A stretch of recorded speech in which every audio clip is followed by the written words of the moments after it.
Bien, chers amis, bonsoir. Je suis content de revoir Emmanuel.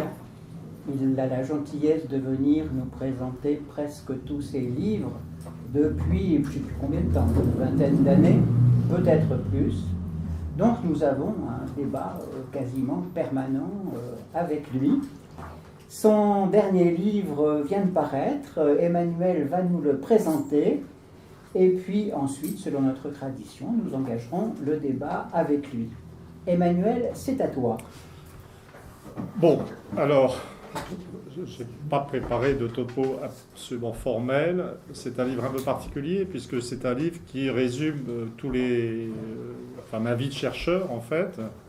Donc, fondamentalement, c'est un livre dont j'aimerais ne plus jamais entendre parler. Et donc, c'est pour boucler.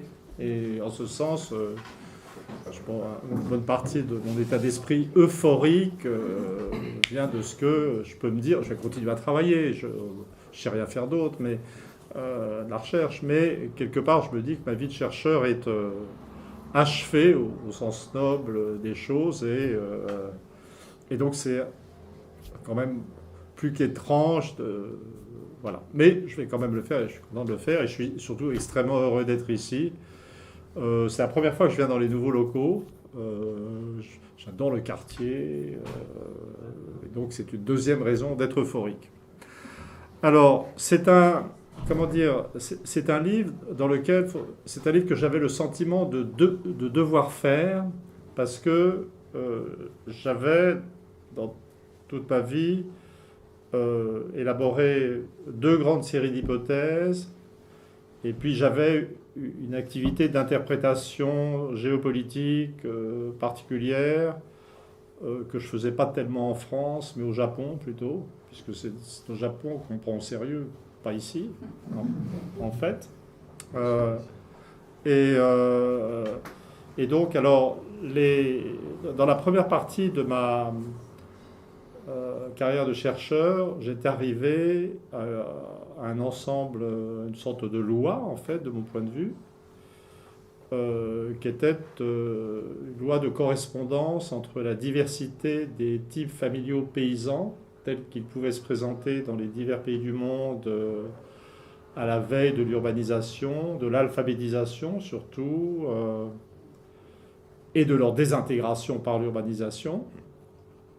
Donc j'avais commencé par le communisme, comprenant que en Russie, en Chine, au Vietnam, dans une bonne partie de la Yougoslavie, pas seulement en Serbie, il y avait un certain type de structure familiale que j'appelle communautaire, associant en milieu paysan un père, ses fils mariés, mais pas seulement dans les pays qui avaient fait des révolutions communistes, en Toscane, enfin en Italie centrale, où le vote communiste était très fort, ce système sur lequel j'avais travaillé étant étudiant à Cambridge était absolument prédominant. Le système toscan est le système familial que je connais sans doute le mieux au monde, pour avoir gratté sur des documents du XVIIIe siècle le décrivant.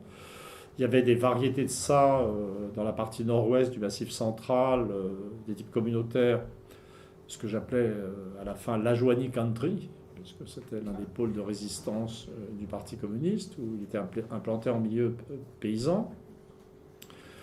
Il y avait aussi la Finlande intérieure. Enfin, il y avait vraiment une correspondance extraordinaire. Et tout d'un coup, je me suis dit, ben voilà, c'est ça. Il y a un rapport que le communisme n'a vraiment réussi que là où les valeurs autoritaires et égalitaires de ce type familial, en désintégration, se réincarnaient dans le parti, dans l'État centralisé, etc. C'est pas une idée vraiment complètement originale.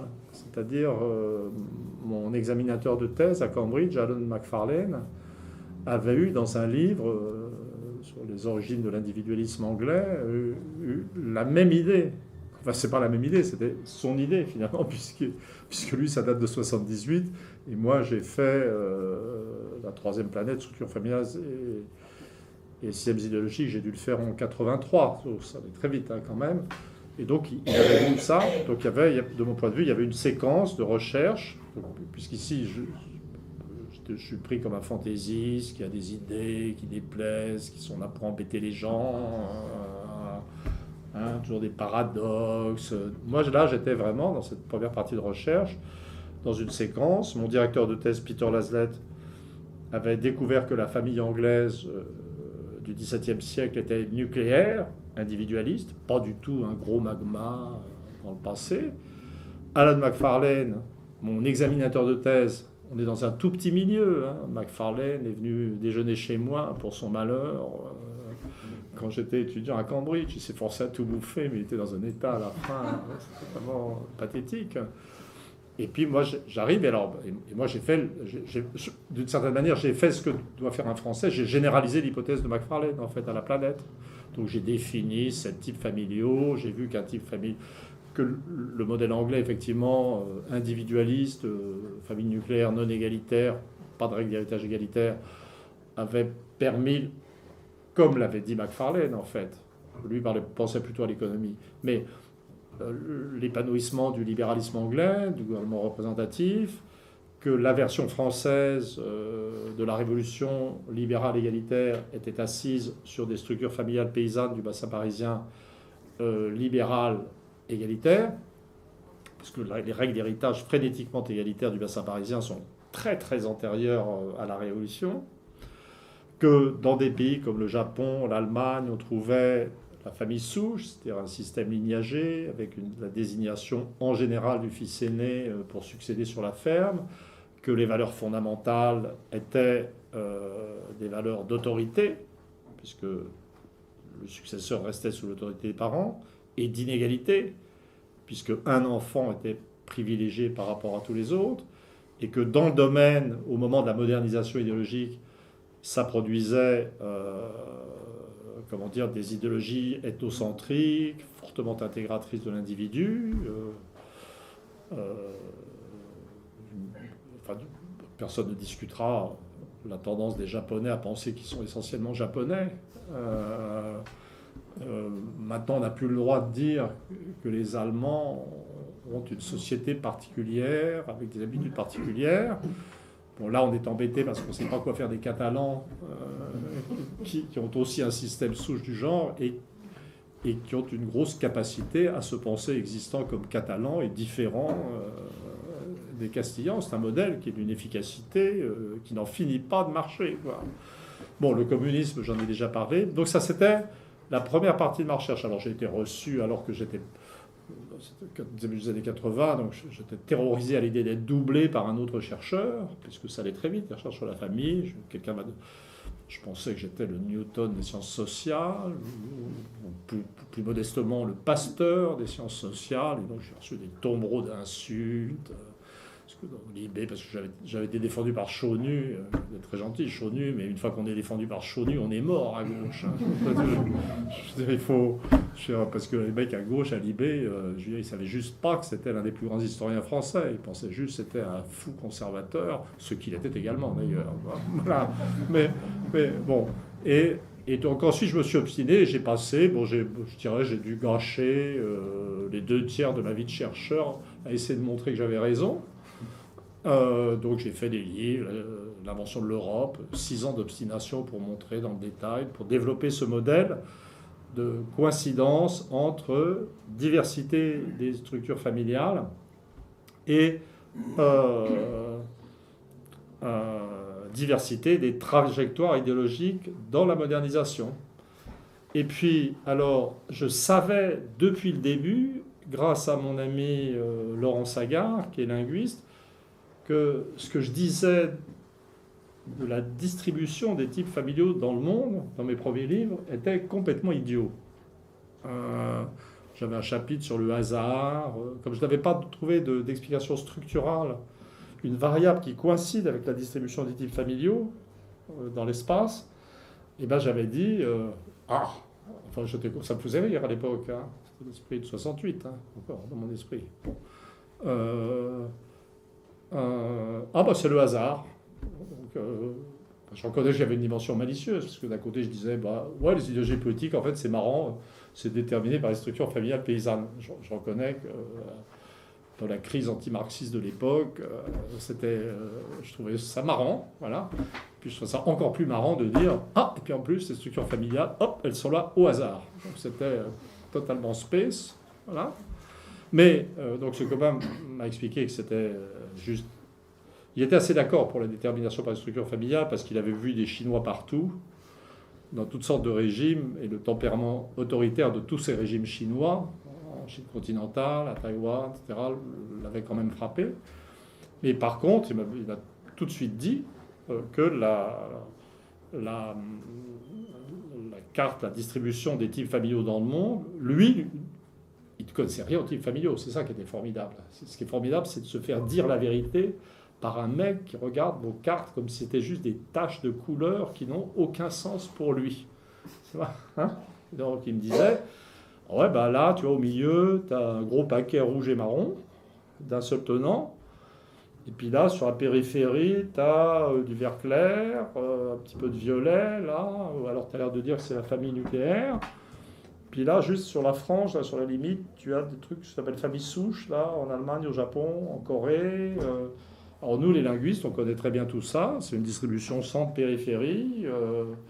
Ça veut dire qu'il y a une époque où tout l'espace était occupé par des types nucléaires, qu'il y a eu des innovations au centre qui ont amené la montée de systèmes familiaux plus complexes, patrilinéaires, communautaires. Sans doute, la famille souche sur les franges représente un stade intermédiaire dans cette évolution. Alors ça, c'est vraiment formidable parce que, en gros, il m'expliquait que je m'étais planté. Et puis j'ai passé une semaine pas très content. Et puis j'ai dit qu'il avait raison. Donc c'est une hypothèse très forte. Et ensuite, j'ai travaillé quand même en parallèle avec tout le reste pendant des décennies sur une hypothèse qui n'est pas de moi. Je trouve une belle honnêteté de chercheur quand même. On a fait un article ensemble quand même. Et donc, finalement, en 2011, n'étant pas encore épuisé par l'effort numéro 1 sur la correspondance entre la diversité des types familiaux et la diversité des trajectoires idéologiques de modernisation, j'ai publié un pavé de 750 pages qui s'appelle « L'origine des systèmes familiaux ». Ce qui est chic dans le titre, c'est tome 1. Je trouvais que c'était super classe. C'est certain. Et dans lequel je pense avoir appliqué une technique qui m'avait frappé dans l'exposition de l'origine des espèces de Darwin. Moi, je suis un darwiniste universaliste. C'est-à-dire, j'aime bien Darwin, mais j'aime bien Darwin parce que Darwin lui-même traite l'espèce humaine comme un tout. Donc, je n'aime pas les darwinistes qui segmentent l'humanité en groupes rivaux, etc. Mais j'avais noté qu'il est très fort, Darwin, parce que dans l'origine des espèces, il pratique deux trucs pour la conviction, c'est-à-dire ce que j'appelle l'overkill, c'est-à-dire la je sais pas comment on dit, surélimination. Ouais, enfin voilà, c'est-à-dire une richesse d'informations absolument étouffante pour le lecteur. Mais tout du long, il dit, mais ça n'est qu'une ébauche, le vrai livre donnant la démonstration sera publié plus tard. donc ça met le lecteur dans une situation quand même d'épuisement psychique total. Alors, je reconnais que j'ai un peu fait ça dans l'origine des systèmes familiaux, parce que c'est assez riche en termes d'informations, et puis j'ai annoncé un tome 2, quand même, pour achever le lecteur récalcitrant. Mais donc j'ai fait ce livre qui développe cette hypothèse et qui aboutit, ou qui démontre que l'histoire des types familiaux n'est pas ce qu'on trouve en général et ce que les gens pensent spontanément. Et là, on approche des erreurs de l'Occident sur la situation du monde. C'est que la représentation commune de l'histoire des types familiaux, c'est on part d'un vaste magma avec des gros systèmes complexes où le statut des hommes était très élevé, et puis on progresse et en parallèle avec la montée de toutes les modernités possibles et imaginables, eh ben, on voit émerger la famille nucléaire. On voit émerger le couple seul avec ses enfants, libre, Et puis alors, dans la phase la plus récente, on voit émerger l'individu au-delà même de cette famille. Donc nous avons le couple est une conjonction aléatoire d'êtres qui se rencontrent, dont le sexe n'a plus d'importance. J'approuve tout à fait, et dans les questions, j'aurai sans doute l'occasion de dire pourquoi toutes ces évolutions-là ne m'inquiètent absolument pas en tant qu'anthropologue de la famille. Et donc, au contraire, et le modèle que je donne dit, ben non, au départ, la famille d'Homo sapiens, c'était la famille nucléaire. La famille nucléaire dans un groupe, structuré par des liens de parenté fluides, ne distinguant pas tellement selon que ce sont des hommes ou des femmes, qui établissent le lien de parenté, donc flexibilité. Et puis, ensuite, on voit apparaître, avec la civilisation, avec l'agriculture, avec l'État, avec l'écriture, on voit apparaître les formes complexes. Donc on voit la famille souche. Nous, la famille souche, j'en ai parlé pour le Japon et pour l'Allemagne. Mais dans l'histoire, on la voit apparaître au 3e millénaire avant l'ère commune en Mésopotamie, à Sumer. On la voit apparaître en Chine au tournant 2e, 1er millénaire.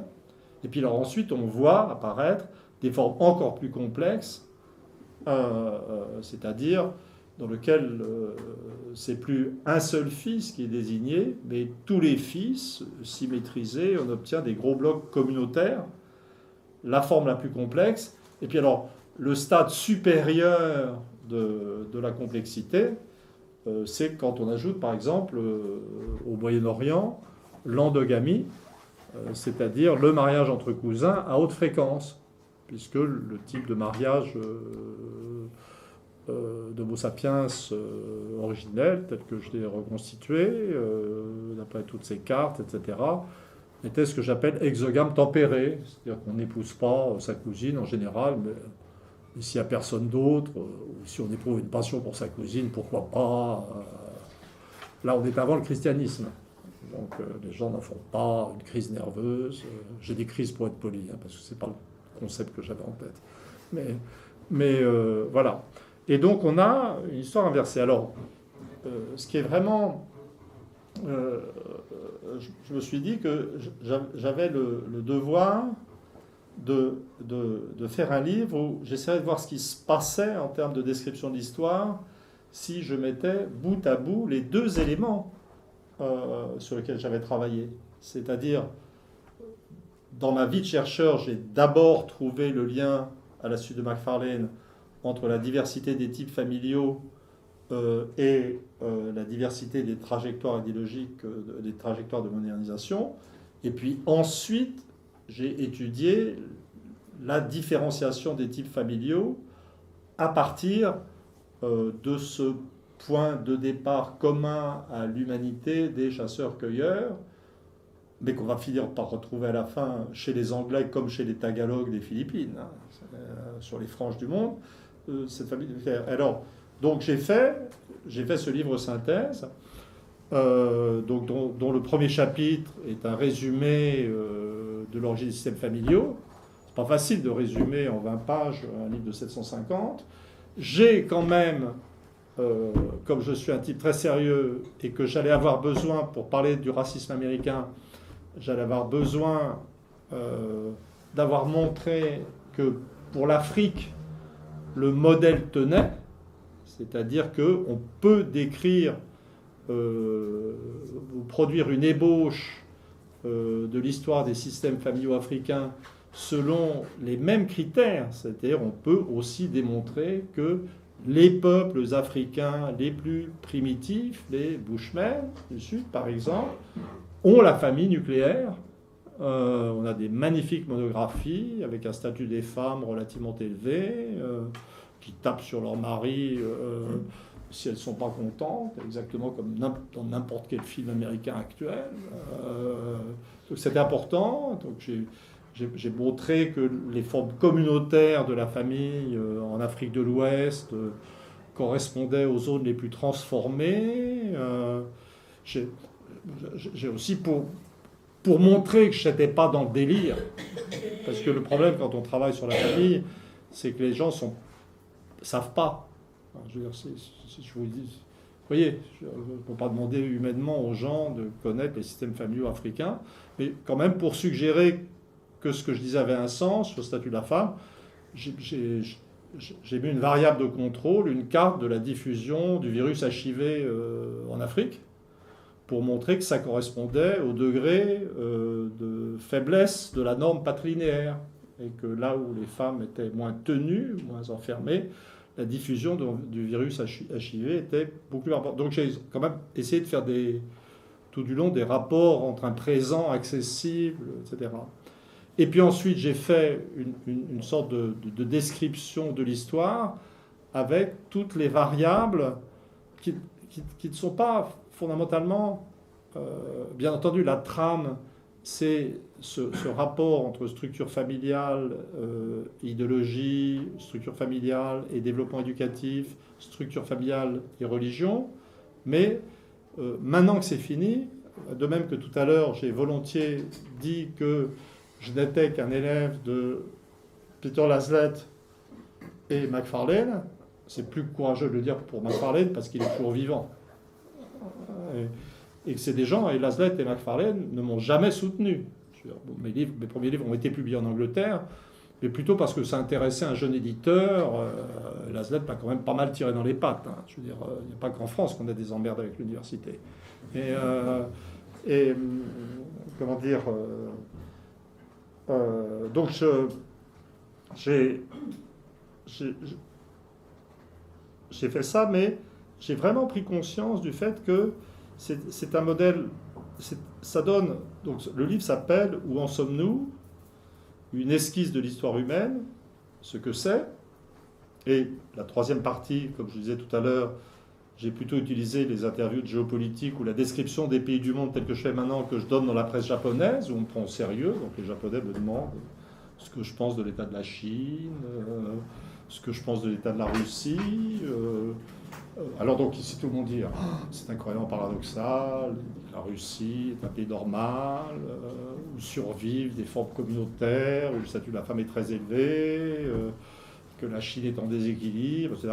Au Japon, tout le monde ça très utile, trouve ça utile, normal, et en gros ils pensent que je parle comme Monsieur Abe, voilà, de tous ces pays. Enfin, c'est difficile d'imaginer la différence d'ambiance. Mais quand même, c'est pas... Donc, esquisse de l'histoire humaine, c'est une présentation systématique avec un ensemble de variables. Donc, il y a les structures familiales, leur histoire, la façon dont elles ont influencé l'apparition de tel et tel type de religion, la façon dont les religions...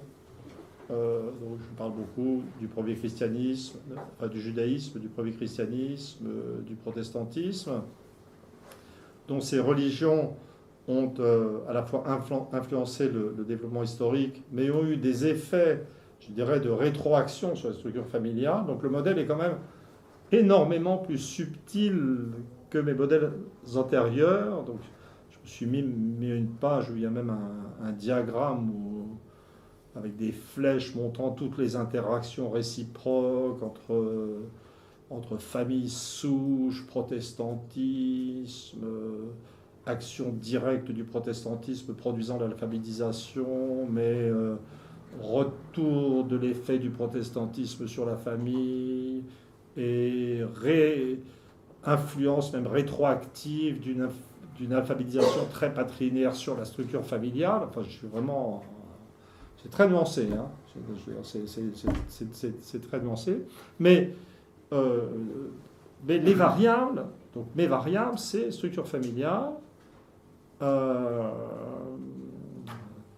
variables religieuses, alphabétisation, évolution éducative, crise révolutionnaire, beaucoup de démographie comme révélatrice du changement des mentalités.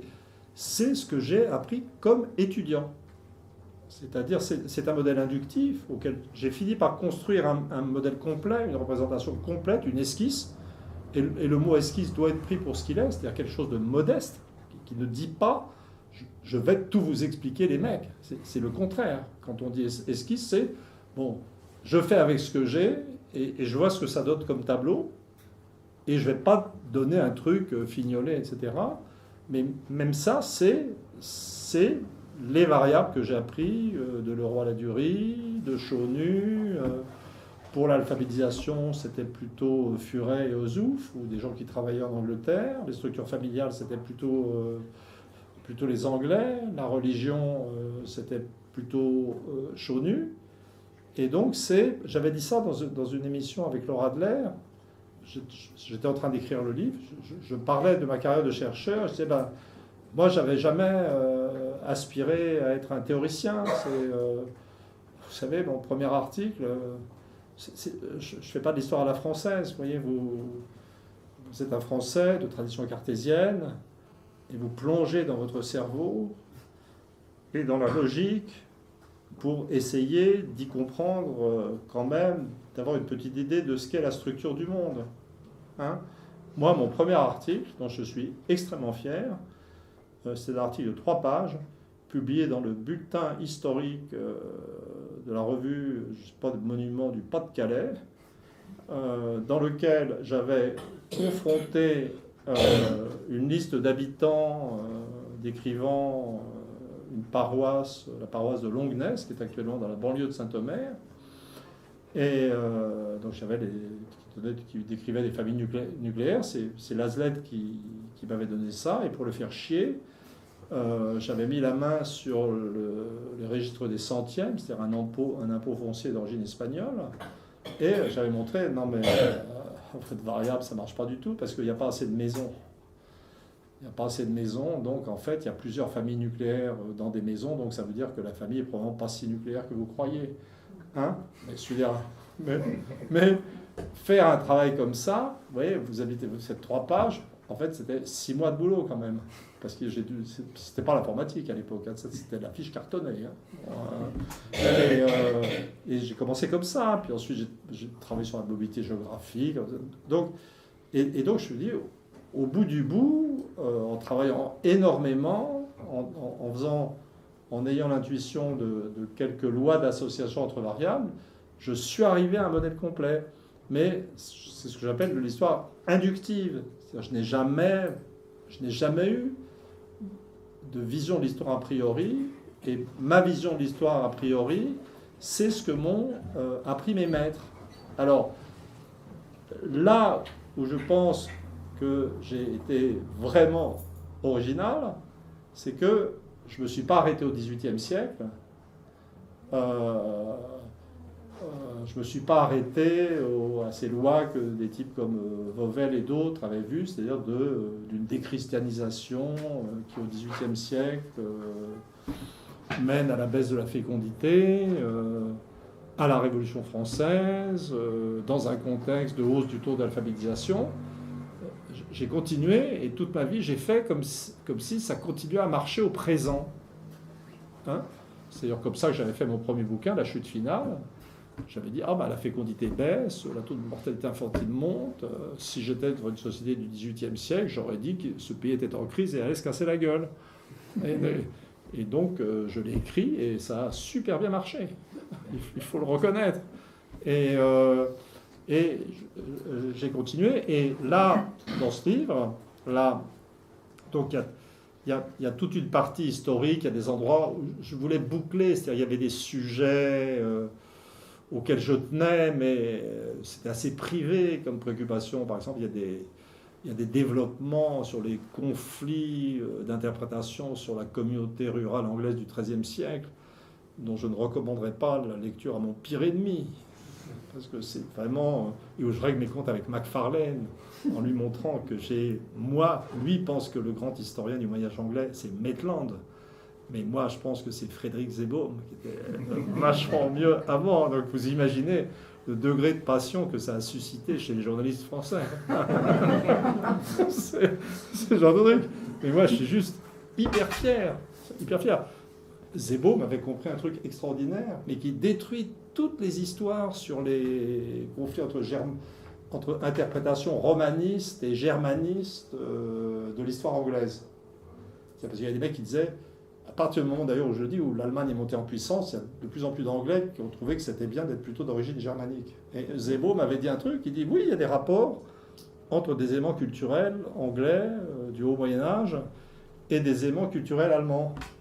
Il dit, mais c'est marrant, regardez, les régions d'Allemagne qui présentent ces similarités, c'est celles qui faisaient partie de l'Empire romain. Et qu'en fait, le trait commun, c'est la germanité dans l'Empire romain. Donc c'est la romanité. Non, c'était vraiment un génie. Oui, c'est intéressant en soi.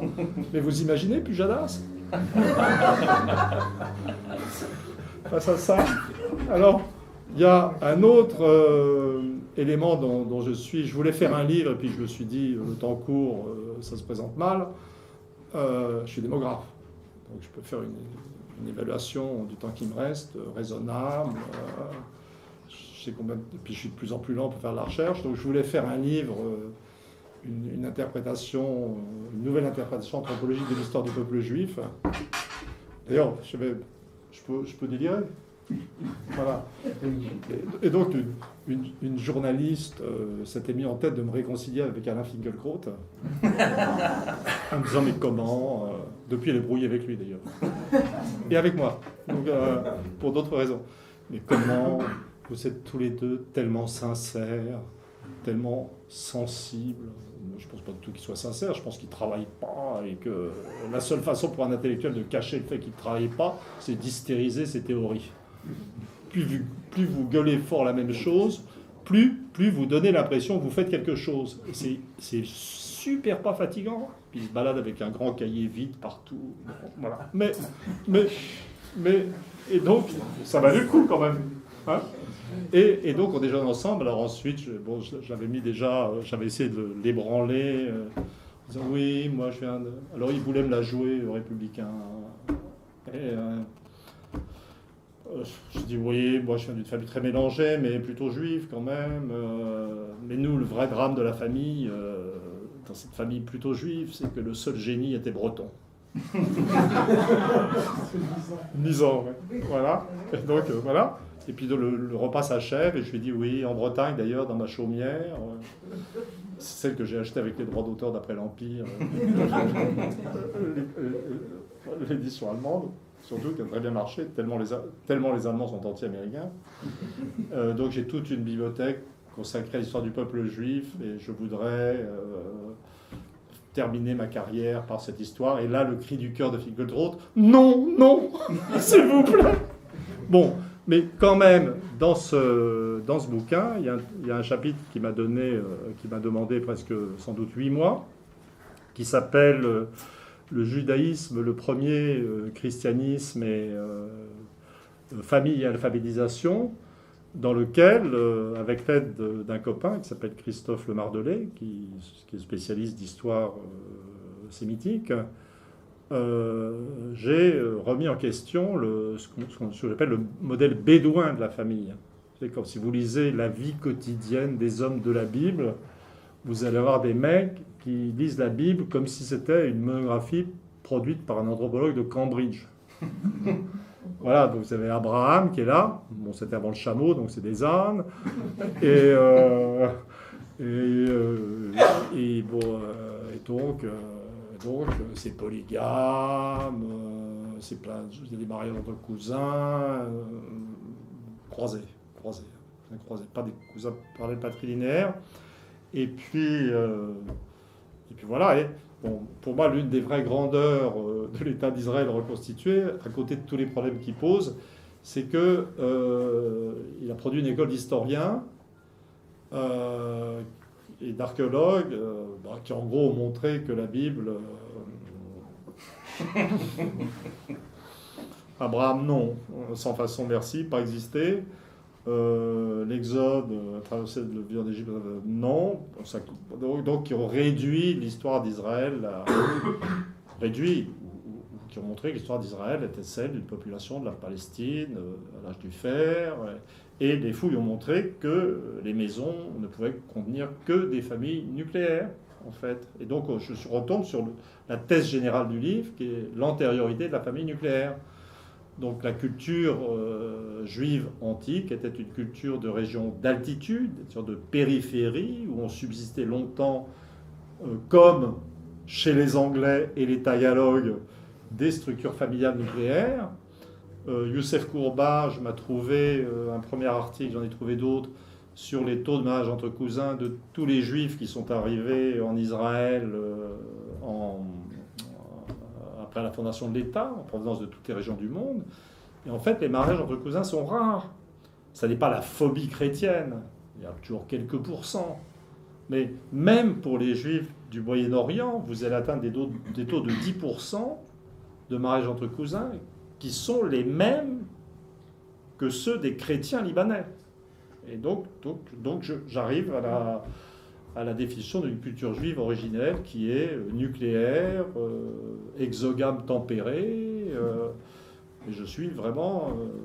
c'est un résultat dont je suis très fier, qui a tout à fait sa place dans le livre. Mais bon, voilà.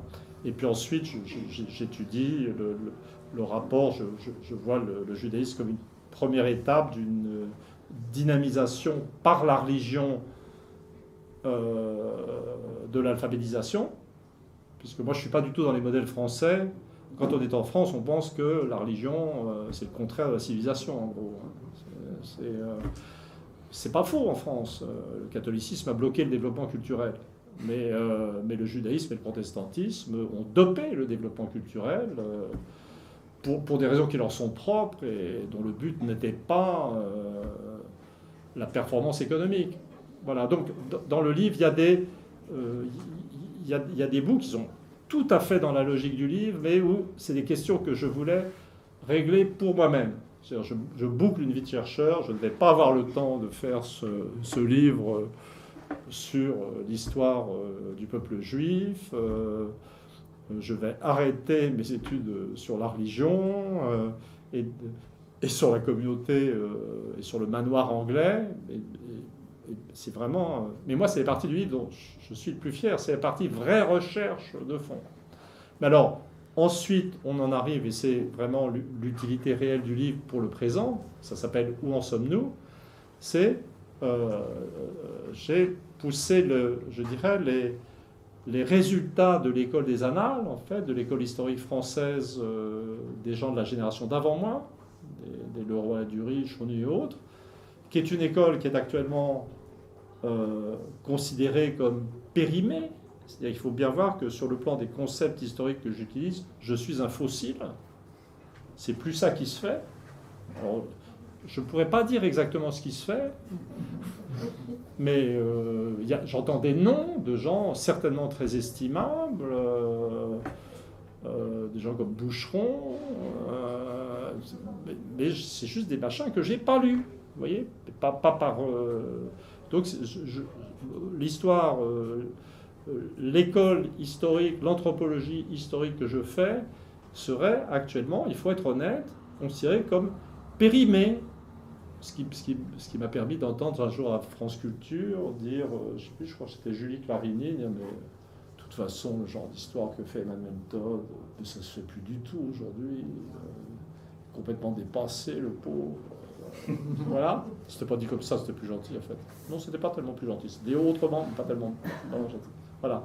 Et alors, moi, ce que je voudrais démontrer par ce livre, c'est que non, c'est Leroy-Ladurie et Chauny qui avaient raison. Et c'est que c'est quand on continue à opérer avec ce genre de critères et d'analyse qu'on comprend le présent.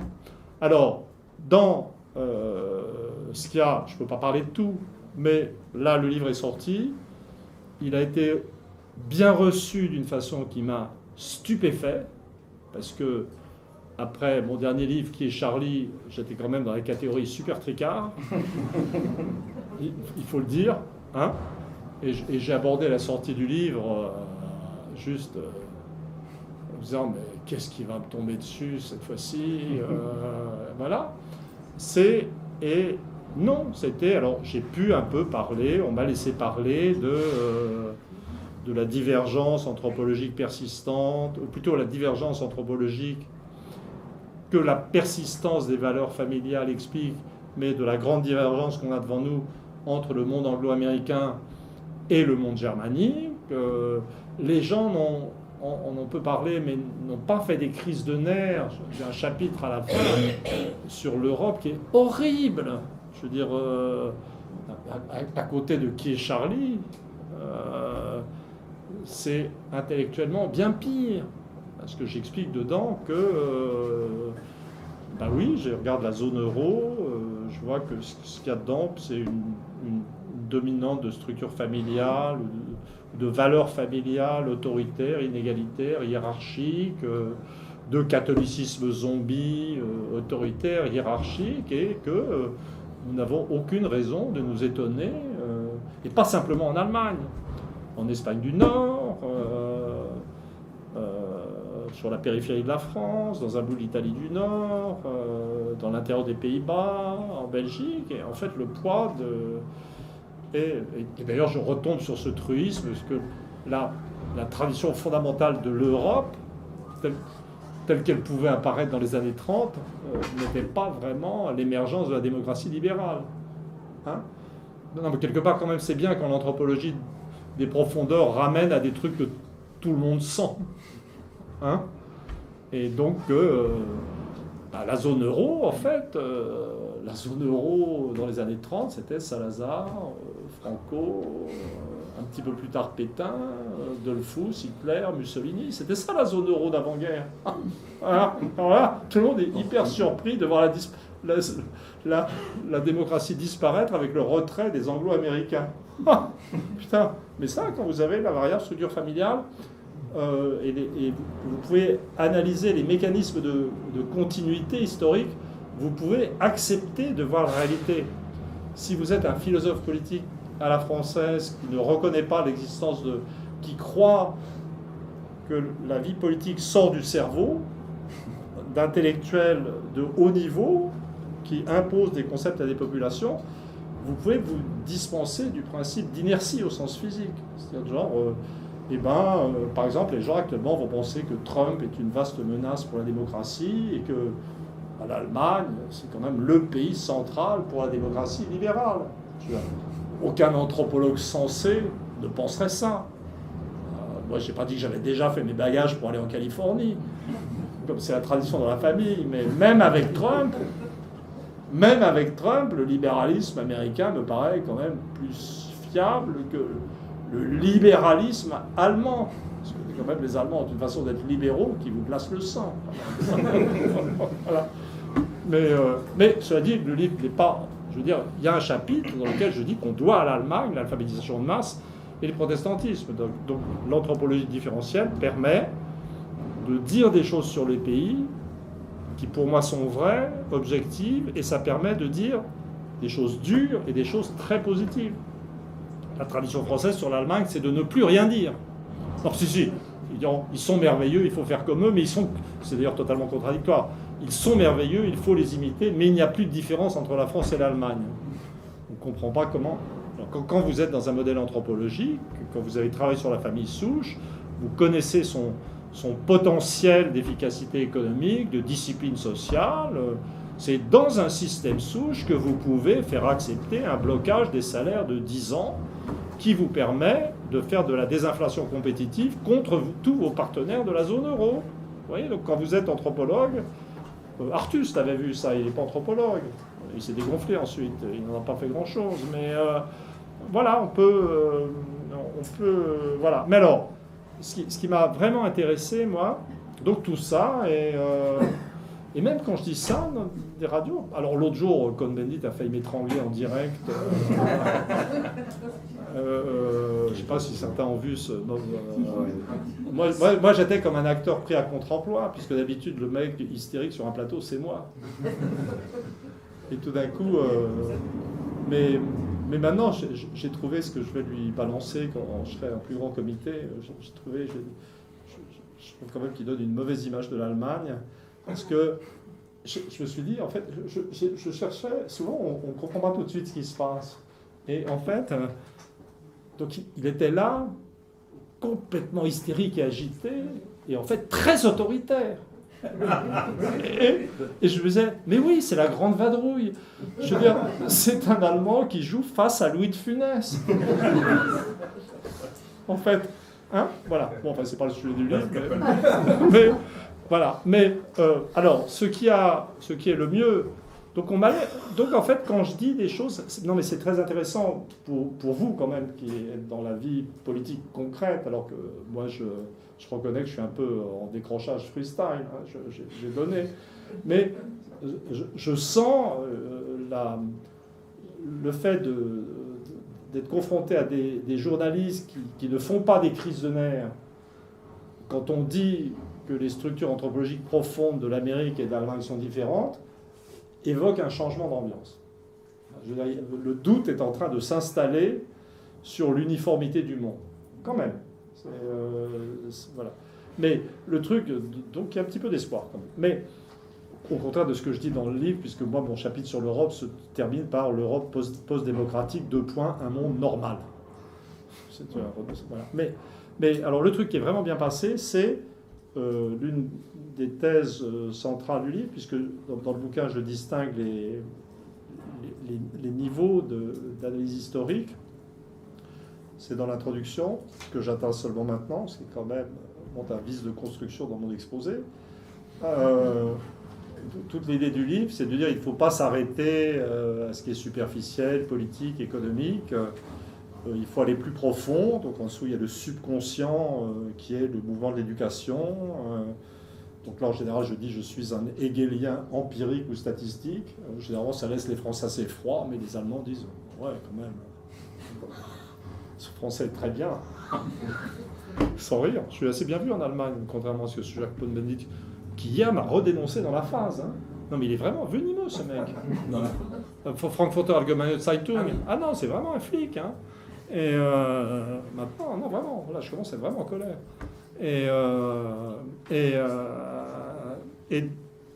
Du coup, je me suis perdu. Donc, il y a cette strate éducative, pour moi, le mouvement de l'éducation, l'invention de l'écriture, la diffusion de l'écriture, ses reflux, ses avancées. Pour moi, c'est la réalité du mouvement de l'histoire. C'est ça l'histoire, en fait. C'est pas la totalité, c'est corrélé à toutes sortes d'autres choses. L'histoire économique existe, mais dans le bouquin, je montre que le décollage éducatif de l'Europe précède le décollage industriel. Enfin, c'est tout à fait systématique. Et puis ce décollage éducatif, d'ailleurs, est précédé par un décollage religieux. Donc l'histoire n'est pas aussi logique. C'est pas très marxiste, mon truc, hein, quand même, dans son esprit. Mais quand on arrive dans la période la plus récente, ce modèle éducatif du mouvement de l'histoire, que je reprends à Lawrence Stone, Furet, j'oublie le nom de ce Suédois, c'est pas grave, tout le monde s'en fout en fait, c'est dans le livre, ça devient extraordinairement efficace, puisque on voit, avant le déchaînement du néolibéralisme américain, on voit l'entrée des États-Unis qui avaient été les premiers à développer l'éducation supérieure.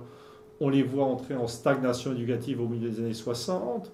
On voit la façon dont la division de la société en strates éducatives différentes, éducation primaire, secondaire, supérieure, a brisé l'homogénéité culturelle de l'alphabétisation de masse qui avait permis la démocratie.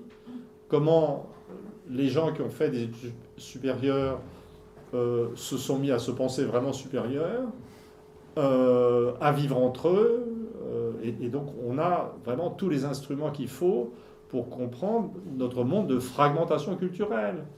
Et encore une fois, ça se vérifie très bien empiriquement, c'est-à-dire que la prise de conscience de l'opposition de l'ouvrier, les ouvriers américains avaient fait des études secondaires, hein, ils étaient très en avance, mais de l'ouvrier qui n'a pas fait d'études supérieures et de l'étudiant qui par définition en fait, aux États-Unis, c'est apparu pendant la guerre du Vietnam.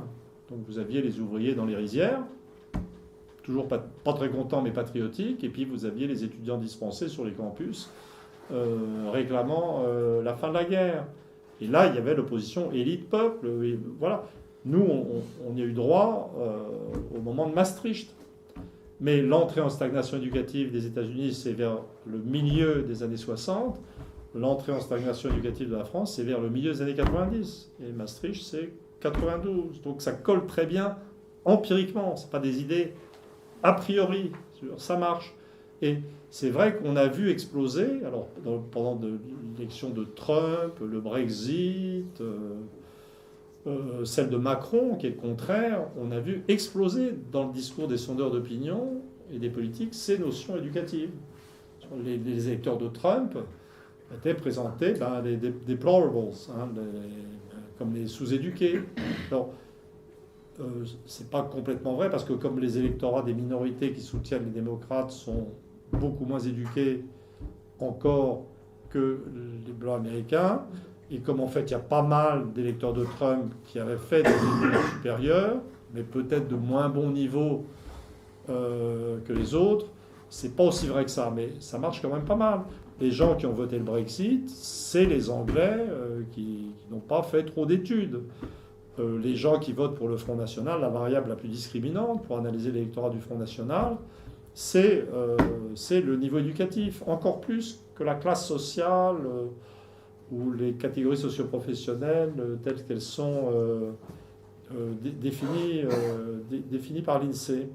Alors ça a été très important, et c'est sur le point de me ramener à la lutte politique. Même retraité, il faut s'occuper. Hein.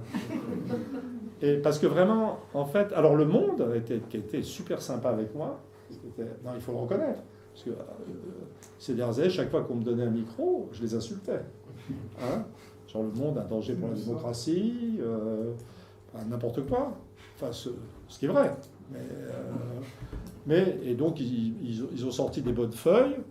Bon, c'était accompagné de critiques débiles de collègues de l'INED sur mes qualités scientifiques.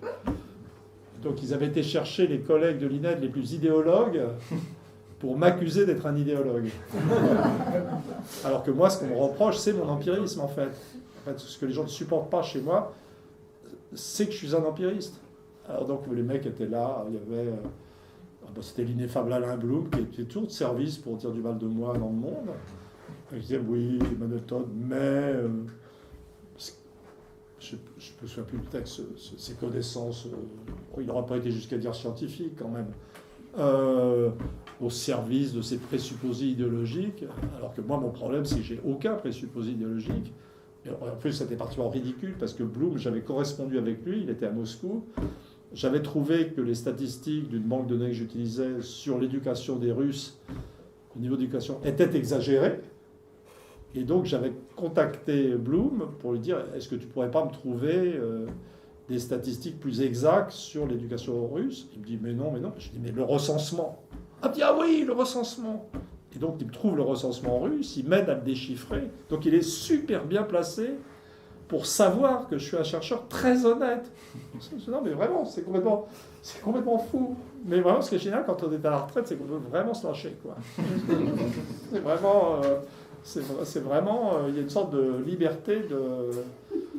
C'est ce que j'appelle retrouver la liberté de la cour de récré, en fait. Je me souviens, j'étais comme ça dans la cour de récré. Voilà, bon. Et alors là, il va falloir que je retrouve le fil, ce qui n'est pas complètement... La vie politique. La vie politique. Et alors, je me rends bien compte que cette histoire de stratification éducative qui expliquerait les clivages, c'est pas parce qu'on accepte de le dire qu'on est dans le bon camp. Parce que, il faut repartir de l'idée de méritocratie. Alors, il y a un livre que je cite tout le temps, et qui est cité beaucoup de nouveau en Angleterre, qui est un livre de Michael Young, qui s'appelle The Rise of the Meritocracy, donc la montée de la méritocratie. C'est Young qui a forgé le concept de méritocratie. Young qui était par ailleurs, moi je ne l'ai jamais rencontré, mais c'était un copain de l'AZEP, mon directeur de thèse. Mais c'est un livre que j'avais trouvé dans la bibliothèque de mes parents. Oui, il y a des avantages socioculturels. Je ne me suis pas fait tout seul. Je ne suis pas intellectuellement l'archétype du self-made man, contrairement à Macron.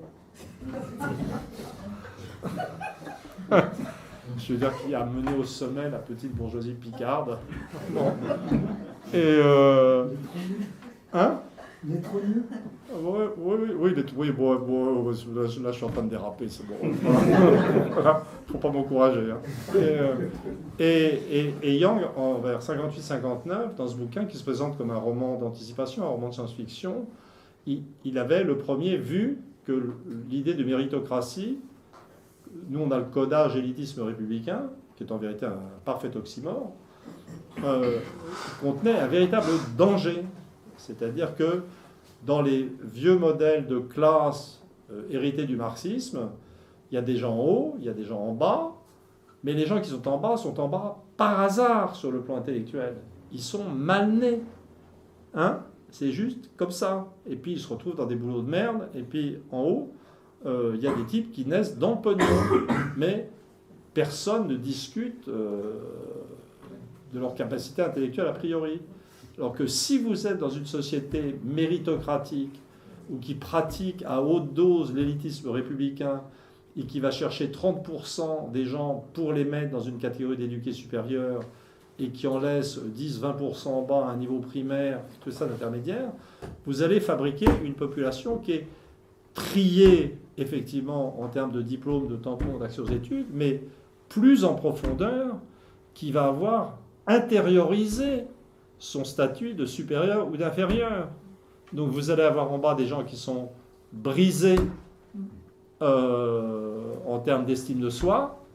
Je dirais, à la rigueur, ceux-là peuvent s'en remettre. Mais alors les mecs en haut, qui ont atteint le haut de l'ENA en faillotant, ils sont perdus simplement pour la notion d'homme universel. Vous voyez, ils pensent vraiment qu'ils sont la crème de la Terre. Et en fait, vous avez la fabrication d'une sorte de...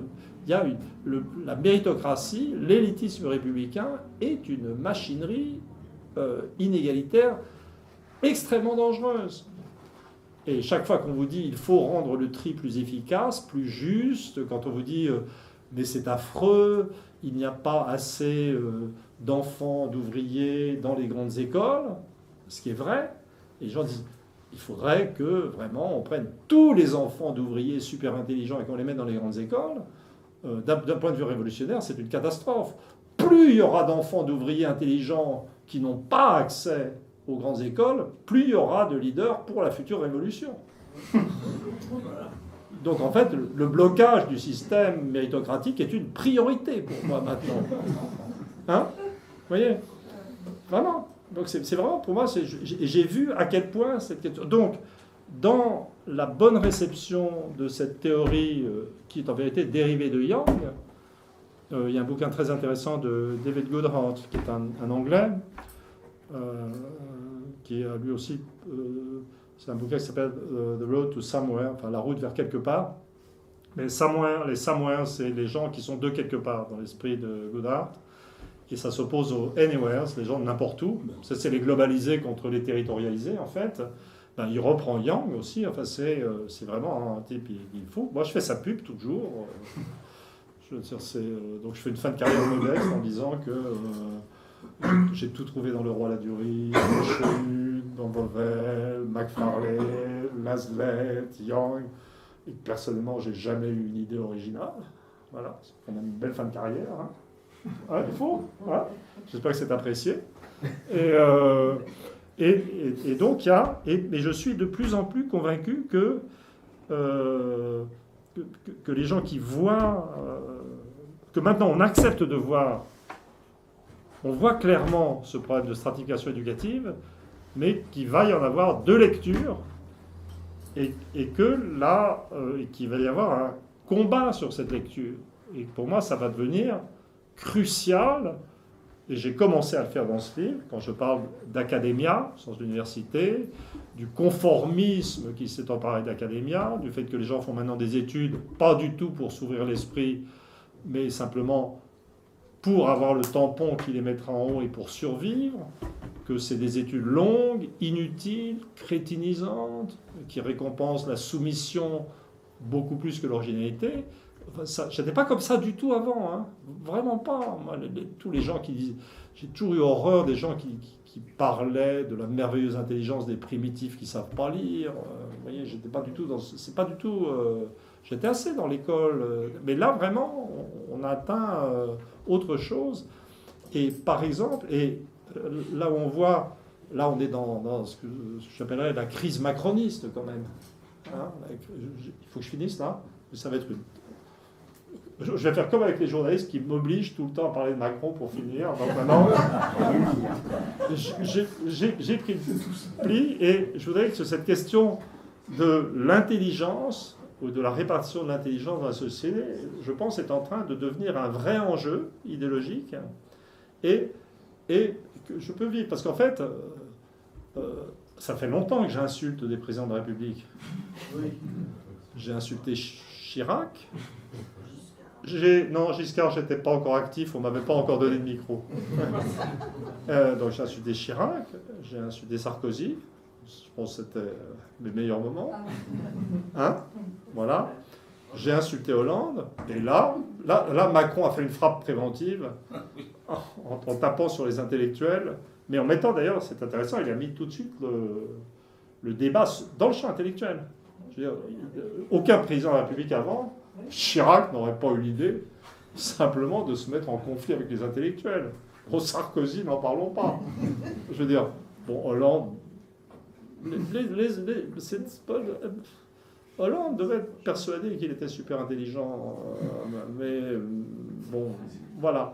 Mais Macron a vraiment mis, quand même, voilà, hein, vous êtes vieux, vous êtes bête, moi je sais, puis il y a cette image d'un Macron supérieurement intelligent, alors qu'à ma connaissance, il a quand même, c'est pas le critère, mais il a raté le concours de Normal Sup, il a été pris à l'ENA, il est dans l'inspection des finances, donc ça veut dire qu'il était dans la catégorie meilleur Fayot,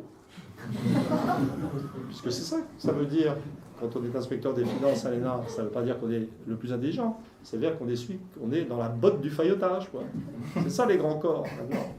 Mais l'un des trucs qui m'a vraiment impressionné, et je vais conclure là-dessus, puisqu'ici j'ai le droit de dire ce que je veux, c'est que j'ai fait des interviews, et dans les interviews avec les journalistes, souvent je me laissais aller comme d'hab, quoi. J'ai réussi à le placer là, chez Léa Salamé, qui avait l'air navré de ne pas m'avoir empêché, parce que c'était du direct. J'ai dit, quand même, Macron, il n'a pas l'air bien fut-fut. Voilà. Mais il faut bien voir que dans toutes les interviews que j'ai données à la presse écrite, je lui disais, non, mais quand même, moi, je trouve qu'il n'a pas l'air très intelligent, ce garçon. Je n'ai jamais entendu dire un truc intelligent, original. Et là, alors que si je disais ça sur Chirac, il n'y avait pas de problème. Je disais ça sur Sarkozy, encore moins de problème. Alors qu'en fait, ce sont des gens intelligents, Chirac et Sarkozy. Bon, Hollande, je n'irai pas jusque-là. Mais Hollande, on pouvait encore le dire. Et Macron, c'est tabou. C'est tabou. C'est-à-dire que l'idée d'intelligence suprême du président nous renvoie à la grande époque du stalinisme, en fait. Et donc, c'est vraiment un enjeu. Donc, pour moi, vraiment, l'objet du combat, c'est savoir qu'est-ce que c'est qu'être intelligent, vraiment, en 2017-2018, dans ce contexte. Piketty a bien fait avancer le débat, quand même. Le bouquin, je repense au bouquin de Piketty, dont j'avais fait une longue critique dans Marianne. Et Piketty, il était en fait en pointe, parce qu'il disait, non, mais les histoires de réussite éducative qui expliquent les revenus, c'est plus ça maintenant. Il faut plus, ça suffit plus de faire des bonnes études. Maintenant, c'est quand même plus sûr d'avoir des parents qui ont du pognon. Voilà, peut-être je vais m'arrêter là. Je serais ravi de répondre à des questions. Tu l'assumes? Oui, enfin, c'est même pas une chute, c'est une sorte de...